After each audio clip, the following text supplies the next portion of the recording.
Naasamsam ang halos 9 milyong pisong halaga ng shabu sa nasa koteng mag-live-in partner sa Makati. Nakatutok si Marisol Abduraman. Matapos ang 2 taong pagmamanman, nahuli ang isang mag-live-in partner sa isang buy-bust operation sa Makati City kagabi.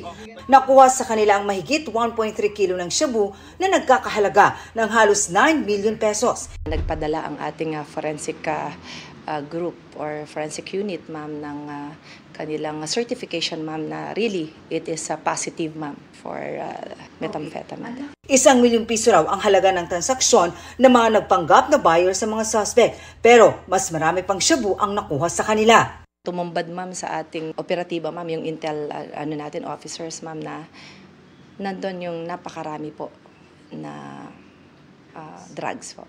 Itinuturing na high-value individual ang suspect na ang operasyon ay hindi lamang umano dito sa NCR kundi sa iba pang lugar. Dati na rin daw siyang nakulong.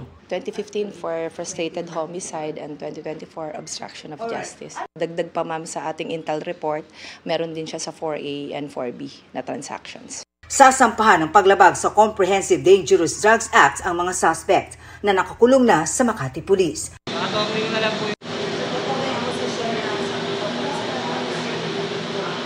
Patuloy ang investigasyon para malaman kung may koneksyon sila sa mas malaking grupong sangkot sa ilegal na droga.